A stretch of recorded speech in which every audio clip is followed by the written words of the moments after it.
y dar lectura al libro de Proverbios, capítulo 14, versículo 28 hasta el versículo 35, para continuar, ¿no?, con nuestro estudio en este libro. Dice la palabra del Señor: en la multitud del pueblo está la gloria del rey, pero en la falta de pueblo está la ruina del príncipe. El lento para la ira tiene gran prudencia, pero el que es irascible ensalza la necedad. Un corazón apacible es vida para el cuerpo, mas las pasiones son podredumbre de los huesos. El que oprime al pobre afrenta a su hacedor, pero el que se apiada del necesitado le honra. El impío es derribado por su maldad, pero el justo tiene un refugio cuando muere. En el corazón del prudente reposa la sabiduría, pero en medio de los necios no se da a conocer. La justicia engrandece a la nación, pero el pecado es afrenta para los pueblos. El favor del rey es para el siervo que obra sabiamente, mas su enojo es contra el que obra vergonzosamente. Vamos a orar. Amado Padre, nos acercamos en esta mañana a tu presencia. Señor, este es el día que hemos esperado, este es el día que tu pueblo anhela guardarlo, anhela estar, oh Dios, en tu presencia. El salmista nos recuerda que en tu presencia hay deleites para siempre. Oh Señor, sea este tiempo para nosotros, o se convierta en un deleite, el estar en tu palabra, el ser saturados por ella. Padre, pedimos que tu Santo Espíritu que mora en los creyentes, oh Dios, sea quien esté obrando en sus corazones. Y en este día lo que el Espíritu Santo quiere decir a las iglesias lo haga con nosotros. De la misma manera, tú sigas abriendo los ojos. Tú sigas, Padre, salvando a aquellos que no te conocen. Abre nuestros ojos, como decía el salmista, para que podamos ver las maravillas de tu ley. Danos oídos para oír, una mente receptora y un corazón para guardar. Padre, ayuda al expositor para que pueda transmitir tu palabra en esta mañana y que al final todos te bendigamos, todos te reconozcamos. Te demos gloria por la salvación que has hecho en nosotros y por la santidad que estás obrando en nosotros, día a día tallando a la imagen, a la estatura de nuestro bendito Salvador. Háblanos, te lo pedimos, oh Dios, en nombre de tu Hijo amado Cristo Jesús. Amén. Vamos a titular esta enseñanza como el versículo 33 lo dice: el corazón del prudente, o pues el corazón del hombre sabio. Estos versículos para nosotros es la finalización del capítulo 14. Proverbios fue escrito por Salomón, podemos recordar, quien está en una posición puesta por Dios para hablar como rey o como un hombre que dirige a su nación. Por eso el versículo 28 dice: en la multitud del pueblo está la gloria del rey. Salomón tiene autoridad para hablar en ese sentido, de un gobernante, de alguien que dirige a una nación. Entonces, Salomón es el personaje indicado para poder también decirnos la necesidad de la sabiduría en el gobierno de una nación o en el liderazgo. En la multitud del pueblo está la gloria del rey, pero puede fijarse la segunda parte, ese pero, ¿no? Pero en la falta del pueblo está la ruina del príncipe.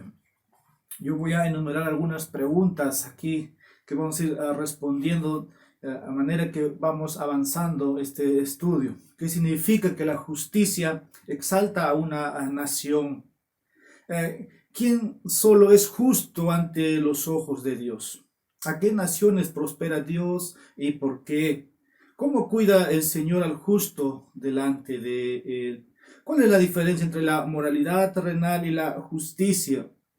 cómo fueron bendecidas todas las familias de la tierra por las promesas de Dios a Abraham y su semilla, esto es en Cristo. ¿A dónde se puede encontrar la verdadera paz, amor y alegría? ¿A dónde debe ser encontrado para tener vida eterna? ¿A quién favorece el rey? Quien persigue los caminos de Dios o el camino de la sabiduría en Proverbios nunca se va a arrepentir. Por lo contrario, se va a beneficiar en esta vida y en la venidera. Ese es el mensaje de Proverbios a través de sus 31 capítulos. Así que todo el que está persiguiendo la sabiduría de Dios o la sabiduría divina a través de Proverbios, a través de los libros de sabiduría, a través de la literatura bíblica, siempre va a obtener beneficios, siempre va a ganar o siempre va a obtener dividendos. Ahora, vamos a ver aquí algunas evidencias de esa obtención de la sabiduría aplicada a nuestras vidas. El versículo 28 vamos a empezar ahí. Y lo primero que quiero comunicar es lo siguiente: la sabiduría de Dios o la necedad del hombre serán evidenciadas por su influencia. Dice versículo 28, en la multitud del pueblo está la gloria del rey, pero en la falta de pueblo está la ruina del príncipe. Una traducción lo traduce de esta manera: en una multitud de personas es la gloria de un rey, pero en la falta de las personas es la ruina de un príncipe pretencioso. Esta es la versión amplificada que estoy tomando nada más para poder hacer uso de comparación.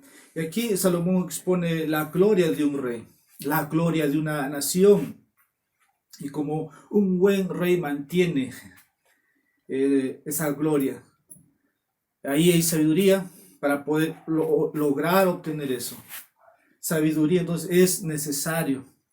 Y cuando el rey Salomón fue puesto por Dios después que su padre David ya estaba en los últimos días, Salomón pide a Dios sabiduría para gobernar este país o esta nación. Ahora, la palabra rey es la que se usa aquí, podemos ver, ¿no? Menciona el texto. Y la otra palabra es príncipe. Ahora, ¿qué tiene que ver la palabra rey que se usa aquí? Es que este rey ha sido designado por Dios. Y esto nos comunica, hermanos, que Proverbios enseña que cuando un rey influye en un gran número de personas, será honrado. Ahora, observe la palabra príncipe ahí en la segunda parte del texto. Pero en la falta de pueblo está la ruina del príncipe, que esta es una palabra hebrea que significa alguien que es menos. En el último, en otras palabras, el que influye en muchos es real, ¿no? Como Salomón, pero el que influye en poco carece. Ahí la sabiduría de Dios o la necedad del hombre son evidenciados por su influencia. Ahora, el rey sabio da muchas instrucciones, y esa instrucción viene de lo que ha aprendido, de lo que se le ha comunicado, y eso hace bien a una nación. Los reyes sin sabiduría van a producir muchas calamidades, gobernantes que toman decisiones fuera de lo que es lo recto, lo justo, va a traer calamidad a una nación.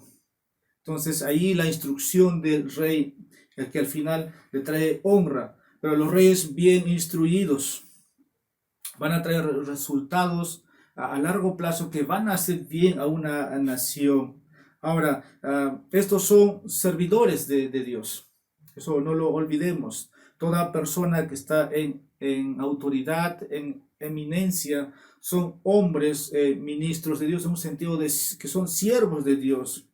Ahora, este pasaje también ordena a los reyes que gobiernen de una manera que corresponde según Dios quiere que lo hagan para con los que están sometidos bajo su gobierno. ¿Para qué? Para el beneficio tanto del que gobierna, ¿no? Y para los que son gobernados. Ese es el propósito de poder comunicarnos. Y Salomón es la autoridad, como él es el rey en Israel y Dios lo ha puesto. Pero si no lo está haciendo, va a haber caída, va a haber calamidad, va a haber desgracia, y la ruina está está pronto. Ahora, la Biblia, hermanos, es un libro para todos. No todos somos gobernantes, no todos somos reyes, pero aquí el rey, o perdón, en el Antiguo Testamento al rey se le ordenaba que debía atesorar, que debía aprender de lo que Dios instruía. Quiero que podamos buscar lo que dice en Deuteronomio capítulo 17, versículo 18. Yo voy a dar lectura a este libro, o este versículo, Deuteronomio capítulo 17, versículo 18. Y sucederá que cuando él se siente sobre el trono de su reino, escribirá para sí una copia de esta ley en un libro, en presencia de los sacerdotes levitas. Ahora nos preguntamos, Salomón está sentado en ese trono y tiene que leer todos los días, tiene que recordar lo que Dios ha prescrito para que él no pueda gobernar según su necedad, ¿no? Sino según la sabiduría, según lo que Dios ha ordenado. Para también, ¿qué pasaría si es que no hay o no ejercita el rey la sabiduría que se le está mencionando? Vamos a dar lectura a Segunda de Crónicas, capítulo 9, versículo 8. Este versículo nos comunica lo siguiente.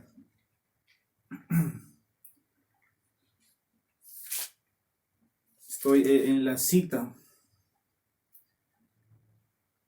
Sus parientes, conforme a sus generaciones, dice 956, todos fueron jefes de las casas paternas, conforme a las casas de sus padres. Hablando de los jefes, ¿no? Uno es el gobernante de una nación. Ahora, también en una familia, ¿no? Siempre hay alguien que toma el liderazgo.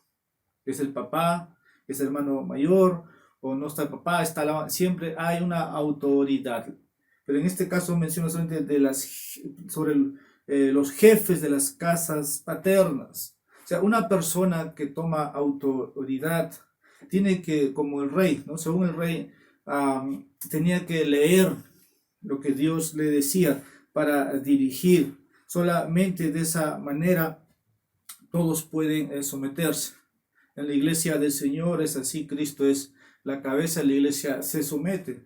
Ahora Dios ha establecido ancianos o pastores para que puedan presidir a una iglesia, y los miembros se someten también a esta autoridad que Dios ha puesto. Esa es el orden o el principio. Y en la multitud de personas está el honor, ¿no? de que está en autoridad. Y cuán grande podemos pensar aquí es el honor de nuestro Rey celestial. Nosotros tenemos un rey, tenemos un capitán, y este rey tiene un pueblo, un ejército grande. Esa es su iglesia, ¿no? Somos incontables. Es el ejército del Señor, ejército que batalla en la oración, un ejército guiado por su Señor. Apocalipsis capítulo 7, versículos 9 al 10 nos da el número que refleja y cómo tiene que reflejar su gloria. Segunda de Tesalonicenses capítulo 1, versículo 10. Y aquel día, cuando todo llegue al estado que Dios ha determinado que llegue, dice, estos echarán sus coronas a sus pies. Apocalipsis capítulo 4, versículo 10 al 11. Y todos podrán decir aquel día en alabanza, en reconocimiento, que el Señor es digno de todo. Versículo 29. El lento para la ira tiene gran prudencia, pero el que es irascible ensalza la necedad. Ahora quiero que veamos lo siguiente. La sabiduría de Dios o la necedad del hombre serán evidenciadas por la paciencia o la impaciencia. Recuerda, estamos viendo el corazón del prudente, y cuando hablo de la sabiduría de Dios, estamos hablando de ese corazón renovado que tiene, ¿no?, la sabiduría de lo alto. Ahora, ¿cómo eso se evidencia? ¿Cómo se evidencia? En su paciencia o en la impaciencia. Aquí vamos a ver un poco, vamos a hacer un poco extensivo en el versículo 29, versículo 30. El lento para la ira tiene gran prudencia, pero el que es irascible ensalza la necedad. El que tarda en enojarse tiene una gran comprensión, como dice la versión amplificada, y se beneficia de su autocontrol. Pero el que es de mal genio expone y exalta su necedad para que todos lo vean. Quiero dar lectura a dos pasajes antes de poder explicar. Proverbios capítulo 16, versículo 32. Mejor es el lento para la ira que el poderoso, y el que domina su espíritu que el que toma una ciudad. Como también el medio hermano de nuestro Señor Jesucristo, Santiago, nos dice, libro de Santiago capítulo 1, versículo 19. Dice, esto sabéis, mis amados hermanos, pero que cada uno sea pronto para oír, tardo para hablar y tardo para la ira. Son conocidos estos pasajes y Proverbios nos está comunicando, tanto en capítulo 16 como en capítulo 14. Un corazón, perdón, el lento para ira tiene gran prudencia. Ahora Salomón nos repite constantemente sus advertencias, ¿no?, respecto a estos temas. ¿Para qué? Para que el oyente o el que está aprendiendo pueda ser sabio, ¿no? Y cuando tenga que airarse, tenga control. Cuando tenga que tomar una decisión o cuando llegue el momento, esa ira o esa furia no le traiga consecuencias. Cuanto más sabia, cuando más sabia una persona se vuelve, tiene control. Y este versículo para muchos ha sido una ruina, ¿no? Tardo para la ira, dice Santiago. Para una persona se evidencia de cómo responde, ¿no?, cuando llega una situación, cuando hay control en esas situaciones difíciles. Y esa es la marca también de la sabiduría. El lento para la ira tiene, dice, gran prudencia. Y especialmente cuando se trata de la paciencia. Ahora, la ira, tenemos que decir, no es mala en sí misma, pero cuando está controlado por el pensamiento. Ahora, cuando la ira se desata, es muy peligroso. Y esto ha traído, como dije, a muchos a grandes problemas. Ha llevado a algunos al suicidio, a algunos al asesinato. Pero si tan solamente un momento se hubieran detenido por algunos segundos, no habrían hecho, no hubieran cometido tal acción. Vieron o escucharon, pero no les gustó y actuaron sin pensar. No ha habido control. Ahora, ellos han ignorado, no pensaron, no escucharon lo que les dijo. Y Dios ha dado un lenguaje de comunicación y es un don de Dios. Entonces, cuando alguien está escuchando y no está de acuerdo y la ira se desata o se desenfrena, es desechar ese don que Dios ha dado a su creación. Porque todo don, dice, desciende de lo alto. Ahora, cuando esto está sucediendo, se ve la necedad, ¿no? La necedad de la impaciencia, porque no está siendo guiado por la sabiduría divina. Y ahí es donde uno pronuncia, ¿no?, o da una respuesta. En eso se puede ver un hombre necio, alguien hiriente, que necesita ser frenado. Necesita que ese hombre tenga control. Y muchos de nosotros, por decir todos, hemos estado en esa situación. O estamos en esa situación.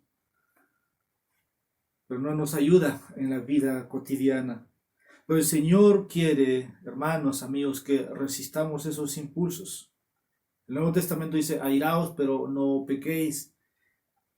Pero aquellos que están ahí constantemente, que por cualquier cosa se irritan, que por cualquier cosa se enojan, están airados, muchas veces para tomar cohecho o reaccionar, se hacen daño a sí mismos, hacen daños a otros.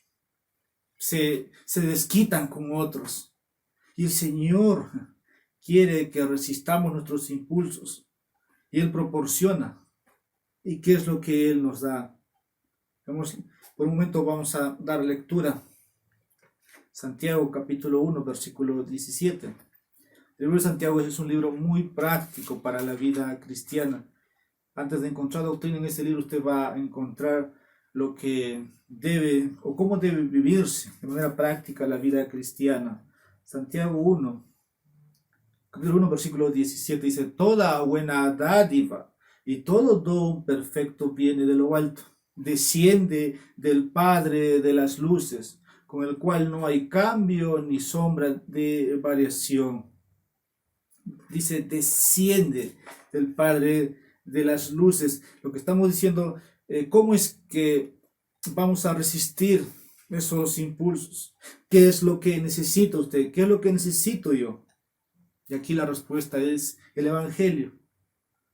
Usted dirá, pastor, hermano, Proverbios no está anunciando el Evangelio.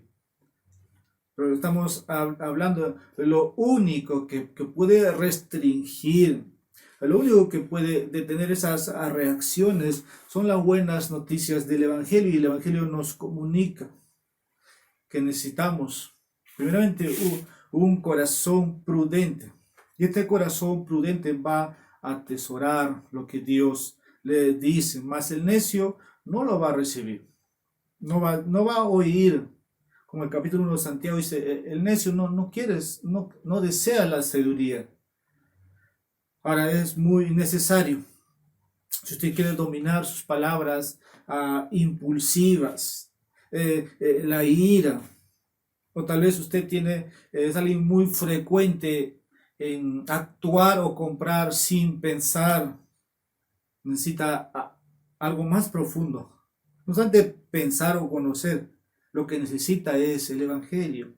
Ahora, el Evangelio nos dice que es poder de Dios para salvación. Romanos 1, versículo 16, versículo 17. Y la salvación que proporciona da frutos. Y ese corazón regenerado va a poder experimentar lo que Dios quiere, como esa nueva naturaleza sea perfeccionado, y empieza el día que se convierte, porque después es progresivo hasta el día que el creyente sea glorificado, con muchas fallas, pero sigue siendo santificado. Ahora, la ira no es un problema real para nosotros, pero es algo que afecta y tiene que ver control. Y uno de los frutos del Espíritu Santo es el dominio propio, es el autocontrol. Ahora, no hasta que usted no reciba o no crea el Evangelio, va a seguir en esa condición. Cuando el Evangelio llega a nuestros corazones, prácticamente experimentamos una renovación, una segunda creación, y nos convertimos en personas sabias, nos convertimos en personas pacientes, que debemos ser, que el mundo lo necesita y el Señor lo ha querido que lo seamos. Entonces, la necesidad de que usted reciba las buenas nuevas que se les comunica. Quiero pasar al versículo 30. Un corazón apacible es vida para el cuerpo, mas las pasiones son podredumbre de los huesos. Aquí quiero que veamos lo siguiente. La sabiduría de Dios o la necedad del hombre serán evidenciadas por su salud, cuando habla de podredumbre para sus huesos. Hoy día los expertos o los médicos de hoy dicen, a través de este versículo que Salomón había escrito hace más de 900 años, que este es un versículo que trata para la cura de los problemas psicosomáticos. Este es un problema físico causado por un estado mental o emocional. Dice un autor, un gran novelista que estaba leyendo, que Eclesiastés es el libro más verdadero del mundo. Puede haber tenido razón en eso. Ahora, ¿por qué Eclesiastés? Porque también su autor es Salomón, que suena ¿no? O que habla, ¿no? Describe al hombre, describe en su necedad todo lo que hay debajo de la tierra. En el mundo en que vivimos, sean judíos, sean gentiles, el antiguo mundo, el antiguo presente, sean ricos, sean pobres, todos viven en el mundo de Salomón, dice este autor. Pero si Eclesiastés es el libro más verdadero del mundo, como Proverbios 14:30, pues el verso más verdadero del mundo. Y todo esto parece real, pero especialmente dice la segunda mitad del verso, que la envidia es podredumbre a los huesos, la envidia y las pasiones, como algunas versiones lo traducen. Ahora, la envidia es uno de los 7 pecados más fuertes que pues está en una lista en Proverbios. La envidia, la codicia, la lujuria, el orgullo. Se puede hacer una lista. Ahora, hay una clase de personas en el mundo. En el versículo anterior hablamos de la ira, y aquí estamos hablando de la envidia. ¿Quiénes son los envidiosos? Admiten algunos la envidia que pueden tener, porque uno cuando va a una iglesia puede fingir no estarlo, pero en su privacidad, en sus corazones pueden experimentarlo y sentir, ¿no? Como otros reciben atención, como otros son mejores que él, y nace ahí nace la envidia. ¿Y qué es lo que significa envidia? Te voy a leer. La envidia es sentir disgusto por lo bueno que otros tienen que tú no tienes y piensas que eres más merecedor de lo que ellos son. Así que la envidia es mucho peor que la codicia también. Y aquí voy a decir por 2 razones. En primer lugar, el hombre codicioso está bien con que otros tengan el suyo, pero siempre que él tenga el suyo, empieza ahí, ¿no? El codicioso. Uno puede desear, sí, hay una manera legítima, pero esa manera legítima tiene que ver con trabajo, es esfuerzo, pero solamente si es que es una codicia, hay un problema. Y a veces uno no lo puede soportar.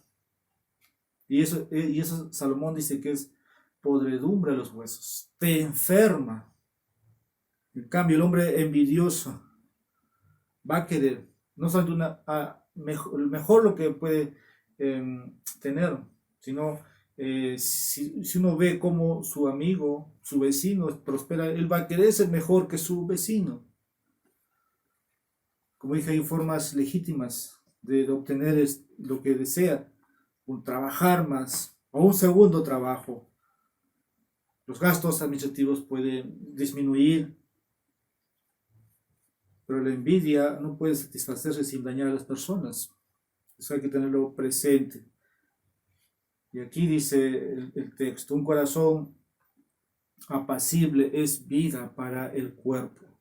Ahora, la envidia expone también la naturaleza de la persona.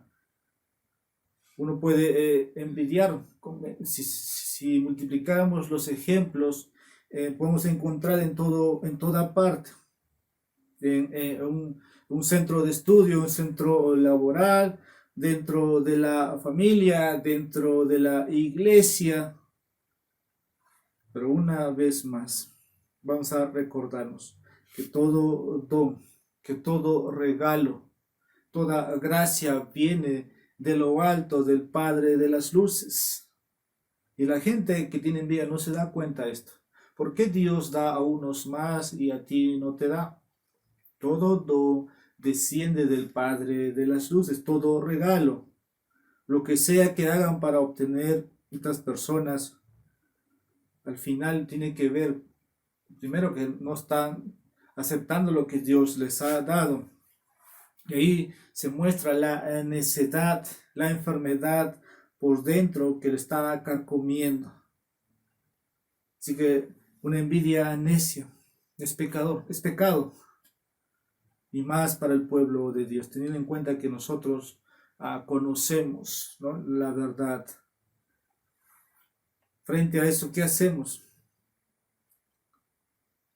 Una vez más, la respuesta es el Evangelio. En nuestros mejores momentos sabemos esto, podemos aceptarlo. Pero cuando hemos caído en envidia, tenemos que recordarnos, tenemos que arrepentirnos. Y sabes que no debes envidiar, pero a veces caes, lo haces. Aún así, los cristianos necesitamos recordarnos el Evangelio. Pero solamente el Evangelio puede liberar nuestra envidia. Y eso es para ti que no conoces a Cristo. Por eso se nos comunica a través de este libro. Ahora, en primer lugar, ¿cómo? Te voy a decir en 3 maneras. El Evangelio cambia la envidia al decirnos lo que somos y lo que merecemos. Ahora, ¿qué quiero decir? ¿Quiénes somos y qué es lo que merecemos? La condición del hombre en lo espiritual está en declive. La Biblia dice, por cuanto todos pecaron. Esa es la condición que tiene el hombre. Por cuanto todos pecaron, están destituidos de la gloria de Dios. ¿Y qué es lo que merecemos? ¿Qué es lo que merece el hombre pecador? Las escrituras comunican que la paga del pecado es la muerte, y la envidia es un pecado de muerte. Por eso, el Evangelio va a cambiar. Va a cambiar. Por eso se te comunica. El Evangelio dice que eres un pecador y mereces el castigo de Dios. Ahora, para los envidiosos está el Evangelio. Para los pecadores, como dice Romanos capítulo 8, versículo 7, que el hombre está en enemistad con Dios, que el hombre es enemigo de Dios, que no se sujeta a la ley de Dios, ni tampoco puede. Todos han pecado, dice las Escrituras. Para ti, para mí, es necesario recordarnos. Pero dice, no hay justo ni aún uno. No nos merecemos nada, entonces. Tu envidia sale de tu corazón. Y si no eres regenerado, ¿cuánto más necesitas entonces que Cristo perdone tus pecados? Y seas agradecido con todo lo que posees. Pero en segundo lugar, el Evangelio nos dice que todo tenemos en Cristo. Pareciera para algunos estos, explíquenos, ¿no? Pero la Biblia dice que en Cristo, hermanos, tenemos todo. Voy a dar una lectura, Primera de Pedro, capítulo 1, versículo 3. Ya estamos avanzando. Primera de Pedro, capítulo 1, versículo 3.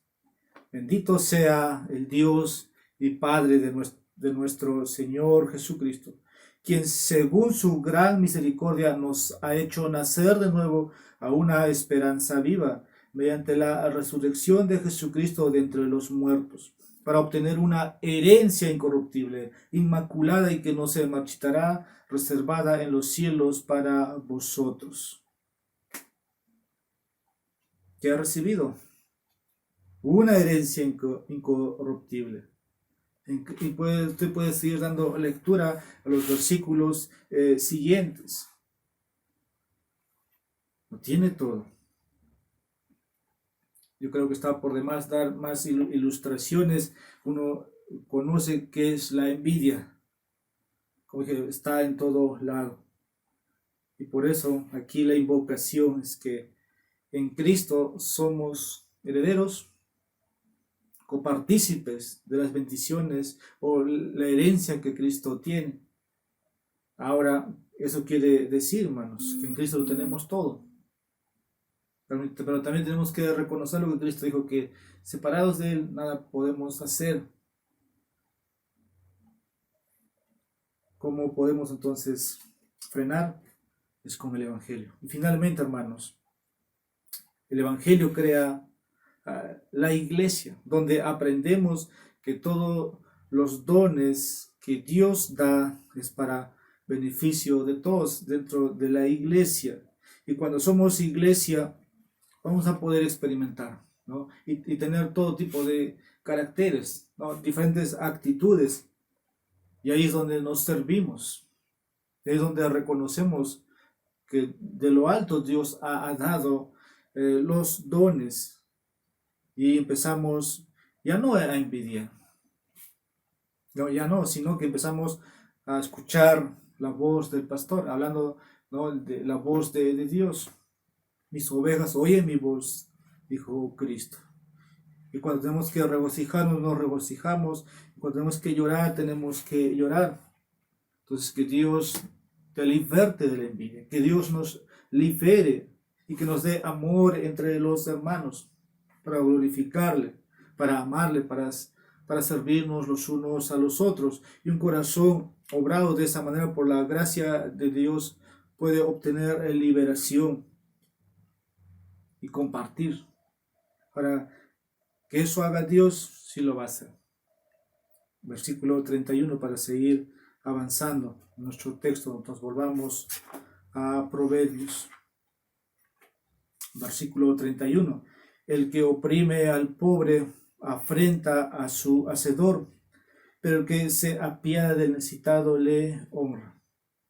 Ahora el cuarto punto es lo siguiente: la sabiduría de Dios o la necedad del hombre serán evidenciadas por nuestra actitud hacia los pobres. El que oprime, dice, al pobre, afrenta a su hacedor. Un texto más adelante, Proverbios capítulo 17, versículo 5, nos dice: el que se mofa del pobre afrenta a su hacedor. El que se regocija de la desgracia no quedará sin castigo. Lo que este texto nos enseña tiene que ver con nuestra actitud, ¿no?, de dadivosa o benevolente hacia el prójimo, hacia el pobre. Y eso tiene que ver directamente también con la persona de Dios, porque son creación de Dios. Llevan su imagen, llevan su semejanza. Ahora Dios es quien hace rico al hombre, es Dios quien hace pobre al hombre. Pero todos son hechos a la imagen de Dios. Todos tienen su hacedor, todos tienen su creador, pero no todos tienen por padre a Dios. Es una diferencia. ¿Quién puede decir padre a Dios? No todos pueden decir padre, porque Cristo mismo dijo: ustedes son hijos del diablo, que el Dios del cielo no era su padre. Entonces Dios hace. Ahí en Proverbios capítulo 22, versículo 2, voy a dar la lectura. El rico y el pobre tienen un lazo en común. El que hizo ambos, dice, es el Señor. Todo deriva, todo desciende de lo alto. Una vez más podemos entonces reconocer aquí es Dios. El texto habla de todo hombre que confía más en las promesas de Dios que en los lazos del hombre. ¿Cómo puede considerarse? Hay una diferencia entre el que confía en Dios y el que confía en cualquier otra cosa que no sea Dios. Pero aquel que confía en Dios va a obtener siempre la bendición de Dios. Pero cuando recibe esa bendición es para poder compartir con los que realmente lo necesitan. Y ahí y el rico hace o obedece lo que Dios le dice. El que se beneficia recibe de su hacedor, no es el rico, sino está recibiendo de parte de Dios. Y ahí la benevolencia, eso honra, dice el texto. En cada cultura, en cada país siempre va a haber todo tipo de personas necesitadas. Y Jesús lo dijo, ¿no? Entre vosotros, entre ustedes, siempre va a haber pobres. Siempre va a haber. Y el hombre necesita contribuir para con su prójimo, cuanto más a los de la familia de la fe. Versículo 32. El impío es derribado por su maldad, pero el justo tiene un refugio cuando muere. Dos personas aquí, el impío, el necio, el insensato, el que no es cuerdo, pero el justo tiene un refugio cuando muere. Aquí quiero ver lo siguiente, hermanos. La sabiduría de Dios o la necedad del hombre se evidenciarán en la muerte. Cuando uno muere, se puede hacer esta pregunta. Simplemente dice, el impío es derribado por su maldad, pero el justo tiene un refugio cuando muere. La muerte, para quienes persiguen la sabiduría o el camino de Dios, va a ser ganancia, va a ser lucrativo, va a ser positivo, pero pero alguien que no camina tras el camino de Dios va a ser el momento más deprimente. Por eso hablamos de un nuevo cielo, hablamos del camino que conduce a Dios. Ese camino está en Jesucristo. Jesús dijo, yo soy el camino, pero todos van a un día a morir. La diferencia está nada más en cómo han vivido aquí. Y según eso van a ser pesados, van a ser enjuiciados. Uno tiene esperanza, el otro es derribado. Uno tiene refugio, el otro no lo tiene. Y ahí que es final, porque dice el malvado allí, o el impío, va a recibir su porción. Si vivió en pecado, morirá en pecado. Sus pecados lo van a enterrar. Para si él muriera en gracia, si él escuchó el Evangelio, si él vivió, tiene esperanza.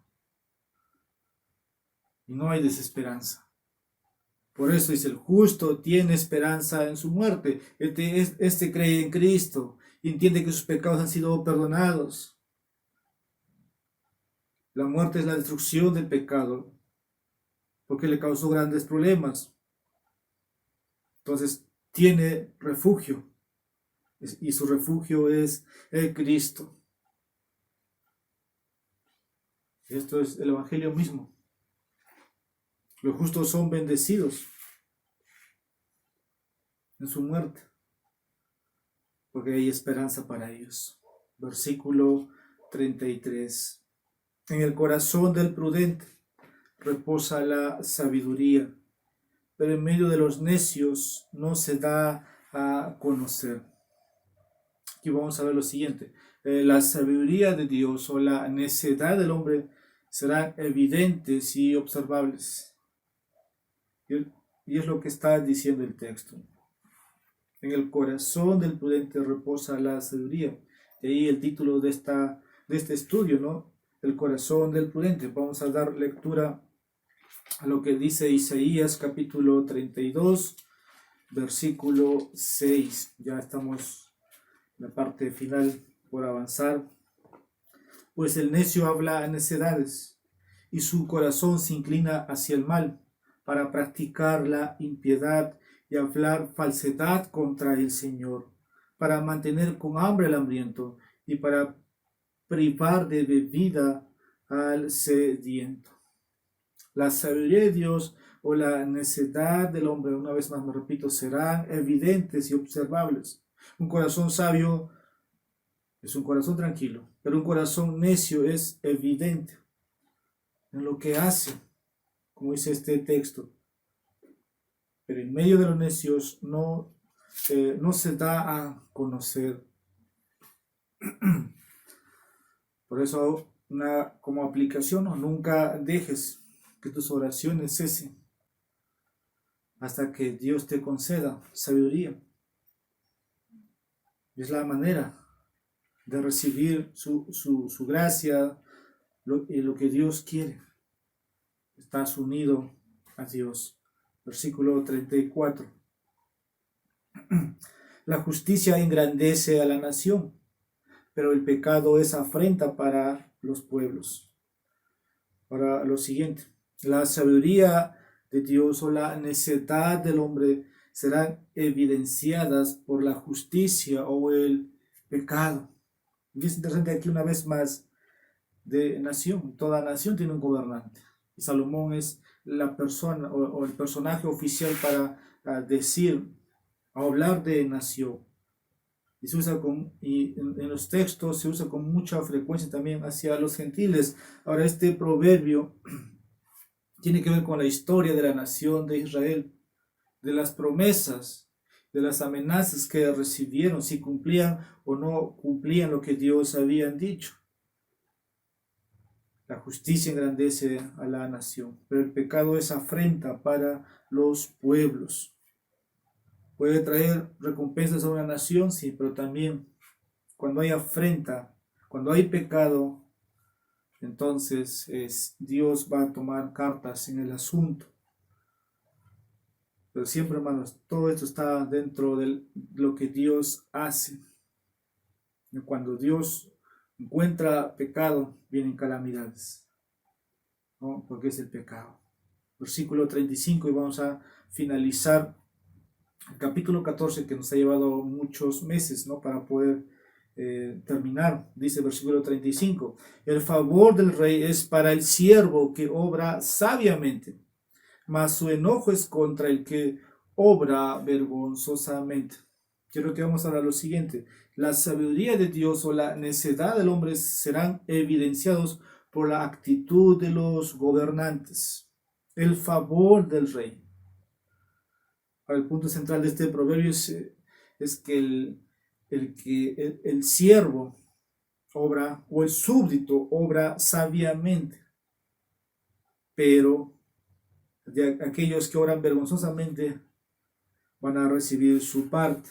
¿De parte de quién? De los que gobiernan sobre los gobernados.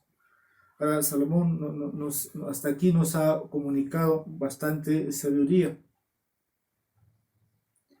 Y quisiéramos finalizar, ¿no?, el beneficio que tienen aquellos súbditos del Rey de Reyes, del Señor de Señores, de aquel que reina sobre el cielo y la tierra, de aquel que da sus beneficios, sus recompensas a sus súbditos, a sus fieles, aquellos que honran el Evangelio, aquellos que cumplen con sus deberes que se les ha impuesto.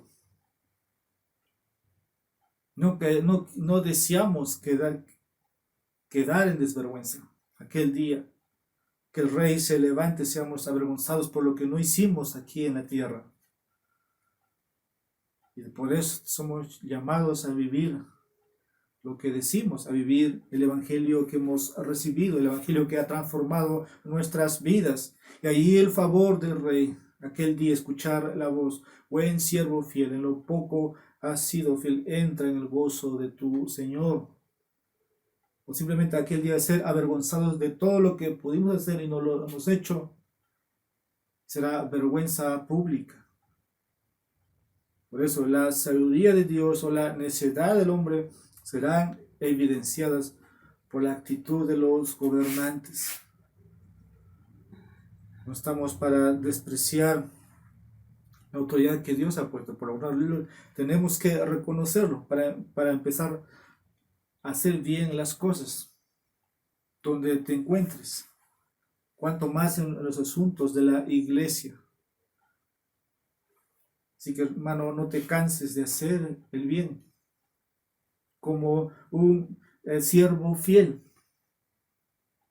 porque el favor del rey aquel día será para ti, que has obrado sabiamente. Estaremos obrando sabiamente. Tendremos ese corazón prudente que habla el siglo 33, en el corazón del prudente reposa la sabiduría. No te airas, eres lento para la ira, tienes gran prudencia, tienes un corazón apacible, no oprimes al pobre. Al final tienes tu refugio. Tienes la justicia de Cristo a tu favor. Son las preguntas iniciales que hice.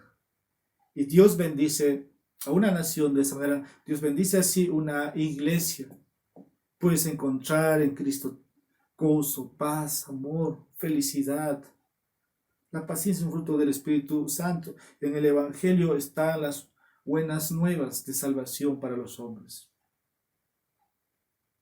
Al que cree solamente en su Hijo. Quiero terminar dando lectura.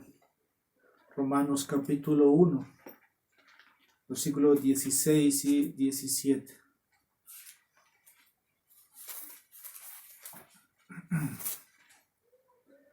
Porque no me avergüenzo del Evangelio, pues es el poder de Dios para salvación, de todo el que cree, del judío primeramente y también del griego, porque en el Evangelio la justicia de Dios se revela por fe y para fe, como está escrito, mas el justo por la fe vivirá.